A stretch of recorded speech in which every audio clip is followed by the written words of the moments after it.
This is episode 14 of the Creator-God theory of the Atonement.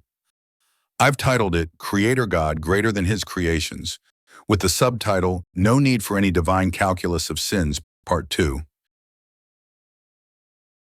In this episode, we will pick up where we left off in the previous episode, namely with our Phase 2 examination of the divine calculus model, in which we ask the question, can the divine calculus model, the idea of a divine ledger of sinners and sins, actually hold up under scrutiny? To answer that question, we set out to apply two tests to determine whether the model's assumptions can withstand how reality actually works. First, we examined the model using a common sense test, drawing on our everyday moral understanding of how justice and accountability function in the real world. Once we applied that test, we discovered that the divine calculus model of sinners and sins failed to hold up. Having failed the first test, our next objective was to examine the same model against our reality-based checklist for theories of the atonement. And with that objective in mind, we now turn to the second test, the reality-based examination. The purpose of this test is simple: to examine whether the divine calculus model coheres with reality itself. This is not a test of whether the model feels scriptural. It is not a test of whether it is familiar or traditional. Rather, it is a test of whether the model satisfies the reality-based principles that govern justice, causality, and moral agency. The same principles that hold all moral systems accountable, including our own. If a theory of the atonement cannot operate within these constraints, then no amount of tradition, intuition, or familiarity can make it work. With that purpose in mind, we now turn to the test itself. On the right side of the slide is the reality-based checklist we've already developed for examining theories of the atonement. This checklist is organized around two core questions that any coherent atonement theory must be able to answer. The first concerns the vicarious nature of the atonement, whether a theory can satisfy the fundamental principles of justice and moral accountability, including innocence, substitution, and prospective punishment. The second concerns the infinite nature of the atonement, whether a theory can operate within the constraints of identity, causality, and moral agency, without violating backward causation, determinism, or the limits of infinity. Each of these principles functions as a reality-based constraint. They are not theological preferences, but boundaries imposed by how justice, causality, and agency actually work. This checklist was designed to test whether any theory of the atonement can actually function within the constraints of reality itself. Let's begin with the first set of criteria, the justice and moral principles that govern whether any form of vicarious suffering can be just. We ask three simple questions. First, does the divine calculus model require the innocent to suffer for the guilty? Second, does it assume justice can be satisfied by punishing a substitute? Third, does it require future sins to be calculated and punished before they are ever committed? When we take the divine calculus model seriously, it fails all three justice principles, and it does so for a common underlying reason. First, it requires the innocent to suffer in place of the guilty, because the model still relies on an authorized representative, or divine investiture framework, rather than grounding accountability in the Creator God himself. Justice is satisfied by transfer, not by ownership. Second, it relies on substitution as the mechanism of justice, because the model treats sin as a debt that can be paid by another, rather than as moral accountability that must be borne by the individual and also by the one who stands responsible for the system in which the sin occurs.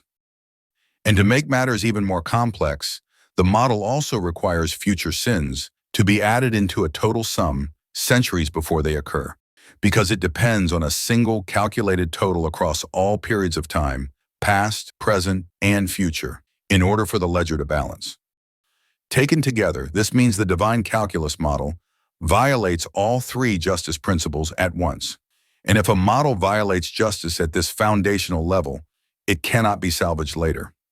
Now let's turn to the next set of criteria, those associated with the atonement's infinite nature and with the reality-based principles of identity, causality, and moral agency. Here again, when the divine calculus model is taken seriously, it fails, and it fails for identifiable reasons. First, it violates causality by requiring effects to precede causes, because the model must account for sins and moral outcomes before they occur, in order to include them in a single calculated total. Justice is applied backward in time rather than forward through lived experience and moral agency. Second, it collapses moral agency into determinism because the model must assume that future actions are fixed and knowable in advance for the calculation to be complete. Human freedom is functionally overridden so the math can work. And lastly, it relies on an incoherent form of infinity because the model requires an actual, completed infinity of sins, values, and moral variables to be calculated and satisfied rather than a potential infinity unfolding through time. Identity and causality break down under the weight of that assumption. Taken together, this means the divine calculus model violates all three identity and causality principles at once. And if a model violates causality, agency, and identity at this level, it stops being a description of reality at all. We can now return to the framework that opened Phase 2. We asked a simple question. Can the divine calculus model, the idea of a divine ledger of sinners and sins, actually hold under scrutiny? We tested it in two ways. First, we examined it using a common sense test, drawing on our everyday moral understanding of how justice and accountability actually function in the real world. Under that test, the divine calculus model failed. Then, we examined the same model against our reality-based checklist for theories of the atonement, testing it against the principles of justice, causality, identity, and moral agency. Under that test as well, the divine calculus model failed. This leaves us with a clear conclusion. The divine calculus model does not fail because it is unfamiliar. It does not fail because it is unpopular or lacks scriptural support. It fails because it cannot survive examination by common sense or by reality itself. And when a model fails both tests, the problem is not with the testing, the problem is with the model. That brings us to Phase 3, not to repair the divine calculus, but to reframe the atonement entirely by identifying the missing Creator-God framework that finally makes sense of everything that has failed so far. We now turn to Phase 3 of our examination. The title of this phase is Phase 3, Reframing, with the subtitle, How the Creator-God Theory Changes Everything. Phase 3 is where we now reframe the entire approach to the atonement, not by appealing to a divine ledger or refining a better calculus of sins and penalties, but by replacing that failed divine calculus model altogether. We are going to approach this reframing in 3 clear steps. First, we will establish the Creator-Creation framework, showing that the Creator relates to creation differently than creation relates to its Creator, much like an artist relates to a work of art, through authorship and capacity. Second, we will show why a divine calculus of sinners and sins becomes irrelevant once the Creator God is understood as infinitely greater than His finite creations. Third, we will apply this reframed model to our 6 reality-based criteria to show why it does not violate any of them and why the concerns those criteria raise become non-issues once the framework is corrected. Together, these 3 steps complete the reframing, not by adding complexity, but by restoring coherence. So let's begin with the first step, establishing the Creator-Creation framework and why the Creator's relation to creation is fundamentally different from creation's relation to its Creator, a difference that changes everything that follows.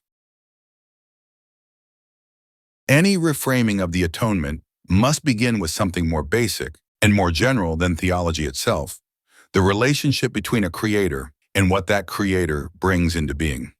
At this stage, we are not yet defending a doctrine, we are clarifying a relationship.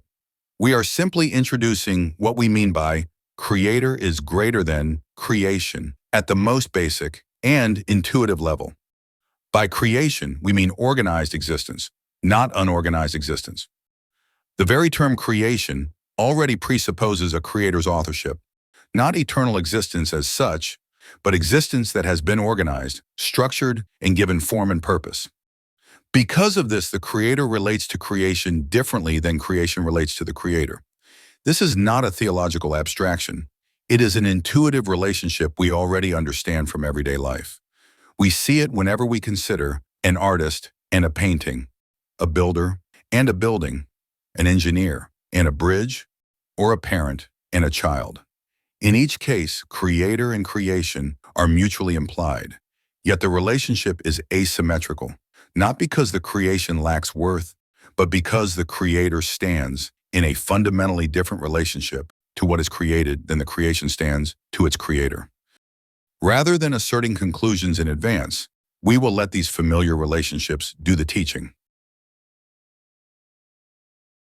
What follows is a short catechism-style drill, not because the answers are difficult, but because they are obvious. The purpose here is not to test intelligence or ingenuity, but to slow us down long enough to notice what our own answers repeatedly imply. Each question is simple on its own. What matters is not any single answer, but the pattern that emerges when the same conclusion appears again and again as we move from concrete experience to general principle. When something becomes obvious from multiple directions, it is usually because it reflects something fundamental. With that in mind, we begin with the most basic question of all. Question 1. Origin. Based on origin, which comes first? A. Artist, builder, engineer, parent. B. Painting, building, bridge, child. Answer. A. Artist, builder, engineer, parent. Apply general principle. Based on origin, which comes first? A. Creator. B. Creation. Answer. A. Creator. Question 2. Authorship. Based on authorship, who makes the other? A. Artist, builder, engineer, parent. B. Painting, building, bridge, child. Answer. A. Artist, builder, engineer, parent. Applied general principle. Based on authorship, who makes the other? A. Creator. B. Creation. Answer. A. Creator. Question 3. Capacity. Based on capacity, who enables the other? A. Artist, builder, engineer, parent. B. Painting, building, bridge, child. Answer. A. Artist, builder, engineer, parent. Applied general principle. Based on capacity, who enables the other? A. Creator. B. Creation. Answer. A. Creator. By now, the pattern should be evident. Having already examined origin, authorship, and capacity in the relationships between the artist, builder, engineer, and parent, and the painting, building, bridge, and child, we can now group the remaining traits and treat them together. Rather than continuing the drill point by point, we can ask a single, cumulative question based on responsibility, accountability, scope, and worth, which bears the decisive role. And once again, the answer is the same. The artist, builder, engineer, and parent, all of whom can be generalized under a single category, creators. At this point, nothing essential remains undecided. The same conclusion has emerged from every angle we have examined, first individually and now cumulatively. What began as a series of concrete comparisons has revealed a single, coherent pattern.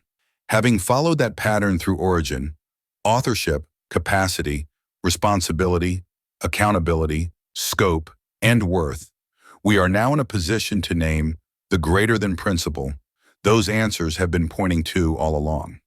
It is important to note that this pattern of creators taking priority over their creations is not meant to deny the worth or value of those creations. Rather, it highlights the decisiveness of the creator's role, much like the decisive role parents play in a child's early life, without denying the child's potential worth as a created being with agency, intelligence, and purpose.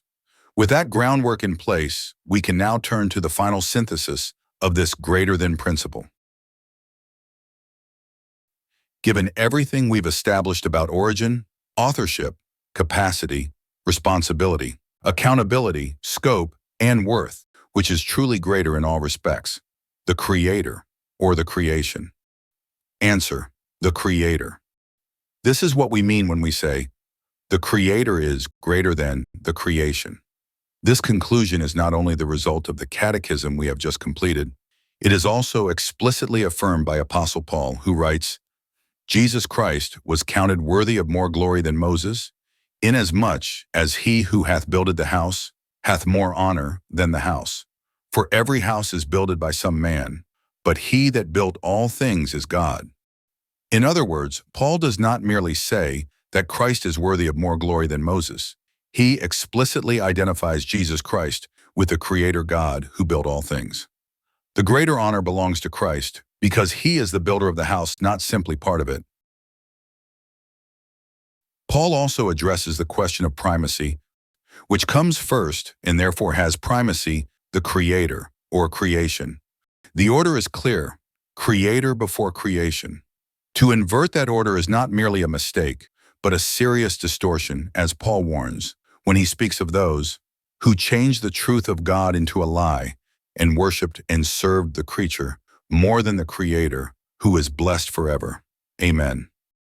Taken together, these passages confirm the same foundational principle we have been establishing throughout. The Creator holds primacy over creation, and to reverse that order is to exchange truth for a lie. At this point, the meaning of the greater than symbol and the principle it represents should be unmistakable.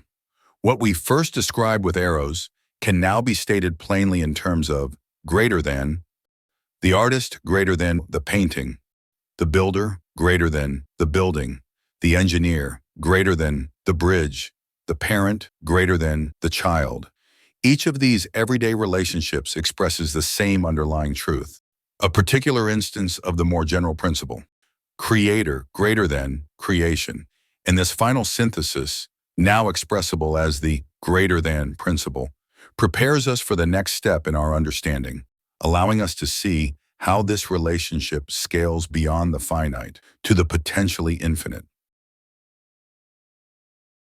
So far, we have applied the greater than principle at the level of individual relationships, wherein the artist is greater than the painting, the builder is greater than the building, the engineer is greater than the bridge, and the parent is greater than the child.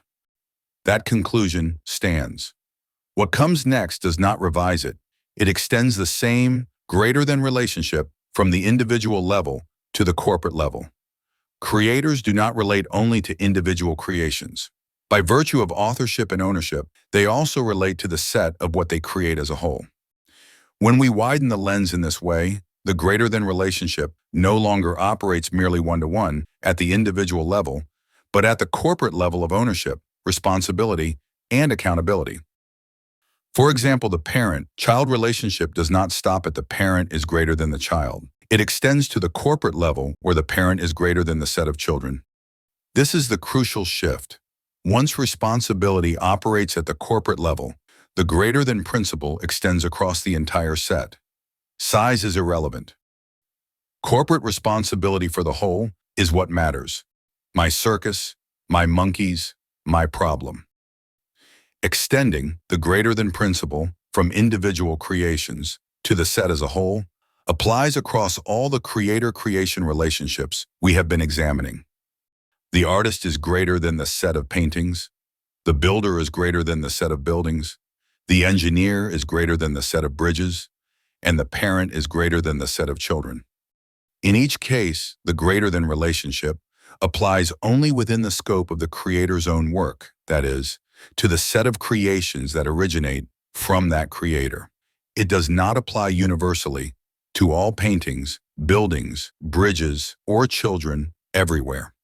Within that proper scope, the greater than relationship holds across the entire set, irrespective of size and irrespective of the individual value or worth of the paintings, buildings, bridges, or children. Once responsibility operates at this corporate level, primacy follows by necessity, not by arbitrary decree, but by the nature of authorship itself. And this leads us to a key insight.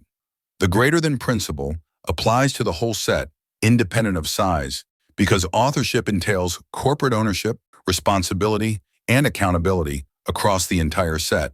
And once responsibility is no longer defined by size, time, or calculation. The question of an infinite atonement must be reframed, not as a numerical or accounting problem, but as a matter of infinite scope. We now turn to that project. At this point, the everyday examples have done their work. Each showed the same pattern. A creator does not relate only to individual creations, but to the set of what they create as a whole. Whether we speak of an artist, builder, engineer, or parent, the greater-than relationship consistently operates at the set level. Once this pattern is clear, the examples can be collapsed into a single general principle. The creator stands in a greater-than relationship to the entire set of creations. This means that ownership, responsibility, and accountability operate corporately across the whole, not merely one-to-one. With that general principle established, the next step requires no new logic, only consistency. If creators stand in a greater-than relationship to the sets of what they create, then the same must be true of the Creator God. The structure remains unchanged. The Creator God stands in a greater-than relationship to the entire set of His creations. This recognizes that God, as Creator, stands in a greater-than relationship, not merely of glory, power, and intelligence, but at a more fundamental level of authorship, ownership, and corporate responsibility with respect to the entire set of His creations. Nothing changes about the greater-than principle itself, only the scope to which it applies. It is to the potentially infinite nature of that scope that we now turn. But this is also the right place to pause. So, that is where we'll turn to next in this short series titled Creator God Greater Than His Creations, with a subtitle, No Need for Any Divine Calculus of Sins, Part 3.